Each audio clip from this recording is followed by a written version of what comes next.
आप सभी के लिए जय माता दी, जय श्री कृष्ण। दोस्तों, आज हम आपके साथ चर्चा करेंगे हथेली में कौन सी रेखाएं बलवान होने से, कौन से पर्वत बलवान होने से व्यक्ति डॉक्टर बनता है।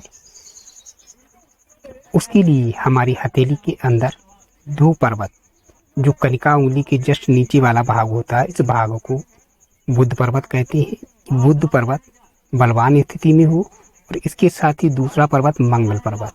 हथेली में मंगल पर्वत बलवान होने पर व्यक्ति के लिए ऊर्जा, शक्ति, पराक्रम, शौर्य प्रदान करता है। और वहीं पर जब दूसरा पर्वत बुध का पर्वत बलवान होता है, बुध व्यक्ति के लिए बुद्धि प्रदान करने वाला होता है। तो जिस व्यक्ति की हथेली के अंदर यही दो पर्वत बलवान होते हैं, इसके साथ भाग्य रेखा अपने स्थान पर हो, मस्तिष्क रेखा अपने स्थान पर हो, इसके साथ सूर्य रेखा अपने स्थान पर हो। ये रेखाएं स्पष्ट रूप से हो, कहीं से खंडित ना हो, इसमें कोई निशान, क्रॉस की या बिंदु ना हो। और इसके साथ दो पर्वत, बुध का पर्वत और मंगल का पर्वत बलवान स्थिति में हो। क्योंकि बुध का पर्वत बलवान होगा तो आपको बुद्धि प्रदान करेगा, और जिस व्यक्ति की बुद्धि तीव्र होगी, जब व्यक्ति की बुद्धि तीव्र होगी तो व्यक्ति शिक्षा के क्षेत्र में प्रगति करने वाला होगा। और इसके साथ ही हथेली के अंदर ये बुध का पर्वत बलवान स्थिति में हो और उसके साथ इस स्थान पर खड़ी इस प्रकार की 3 या 4 बुध के पर्वत पर 3-4 खड़ी रेखाएं हो। तो जिस व्यक्ति की हथेली में दो पर्वत, मंगल पर्वत, बुध पर्वत बलवान हो, सूर्य रेखा बलवान स्थिति में हो, मस्तिष्क रेखा बलवान स्थिति में हो और भाग्य रेखा बलवान स्थिति में हो। इसके बाद दाहिनी हथेली में और बाईं हथेली में केवल बुध का पर्वत और मंगल का पर्वत बलवान स्थिति में हो, और दाहिनी हथेली में भाग्य रेखा स्पष्ट रूप से हो, मस्तिष्क रेखा स्पष्ट रूप से हो, सूर्य रेखा स्पष्ट रूप से हो। और दाहिनी हथेली में बुध पर्वत के ऊपर 3 या 4 खड़ी रेखाएं हो।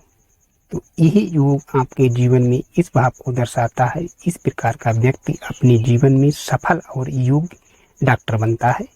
इसके बाद अगले योग में जिस व्यक्ति की हथेली के अंदर मंगल पर्वत बलवान स्थिति में हो और बुध का पर्वत बलवान स्थिति में हो, बुध पर्वत के ऊपर 3 या 4 खड़ी रेखाएं हो, सूर्य रेखा और भाग्य रेखा बलवान स्थिति में नहीं है। इसके साथ जो हमारी बुध की उंगली, कनिका उंगली, सीधा यही उंगली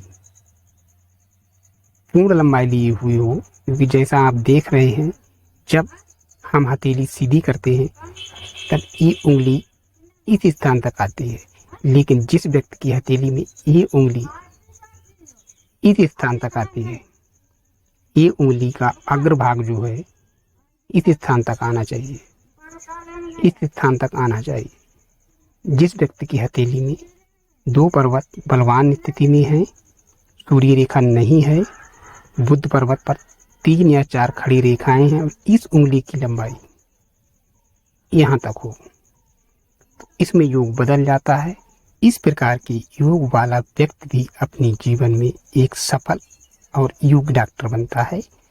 जिस व्यक्ति की हथेली में ये बुध की सबसे छोटी उंगली कनिका इस स्थान तक आती हो, उस व्यक्ति के जीवन में। इसके बाद जिस व्यक्ति की हथेली में मंगल पर्वत उभरा हुआ नहीं है, दबा हुआ है, और उसके अतिरिक्त अन्य सारे योग बनते हैं। इस मंगल पर्वत के बलवान होने के अतिरिक्त सूर्य रेखा स्पष्ट हो, बुध के पर्वत पर 3 रेखाएं हो, भाग्य रेखा स्पष्ट रूप से है। इसके अतिरिक्त एक और रेखा होती है मंगल रेखा।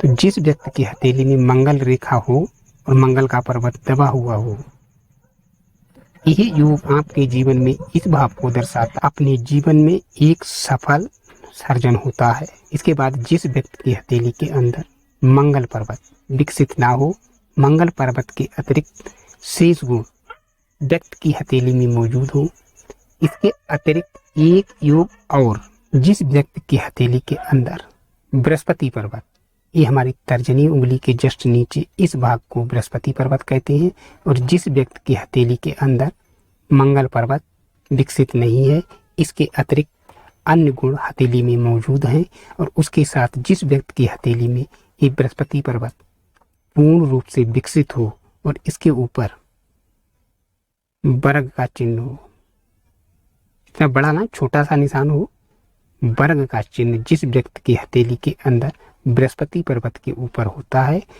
और अन्य गुण भी व्यक्ति की हथेली में मौजूद हो, तो इस प्रकार का व्यक्ति अपने जीवन में एक सफल वैद बनता है। इस प्रकार का व्यक्ति जिसकी हथेली में ये योग होता है, वह व्यक्ति अपने जीवन में एक सफल और योग्य वैद बनता है। इसके साथ ही जिस व्यक्ति की हथेली के अंदर इस गुण के अतिरिक्त, इसके साथ ही जिस व्यक्ति की हथेली में शुक्र पर्वत, हमारी हथेली में इस भाग को शुक्र पर्वत कहते हैं और इस भाग को चंद्र पर्वत, तो जिस व्यक्ति की हथेली में इसके अतिरिक्त जो अन्य गुण बताए हैं, ये गुण मौजूद, मंगल का पर्वत बलवान ना हो, शुक्र का पर्वत बलवान हो, चंद्र पर्वत बलवान हो और बुध पर्वत पर 3 रेखाएं हो, सूर्य रेखा बलवान स्थिति में हो, मंगल रेखा ना हो, भाग्य रेखा स्पष्ट हो, तो वह व्यक्ति अपने जीवन में किसी विशेष रोग का चिकित्सक बनता है। जिस व्यक्ति की हथेली में यह योग होता है, 1 2 3 4 पर्वत पूर्ण रूप से विकसित हो, साथ में बृहस्पति पर्वत पर वर्ग का चिन्ह हो, बुध पर्वत पर 3 रेखाएं हो, सूर्य रेखा बलवान स्थिति में हो, भाग्य रेखा बलवान स्थिति में हो और मस्तिष्क रेखा बलवान स्थिति में हो, तो यही योग आपके जीवन में इस भाव को दर्शाता है। इस प्रकार का व्यक्ति अपने जीवन में एक सफल और योग्य चिकित्सक बनता है, जिस व्यक्ति की हथेली के अंदर यही योग होता है। और इसी के साथ आप सभी के लिए जय श्री कृष्ण, जय माता दी।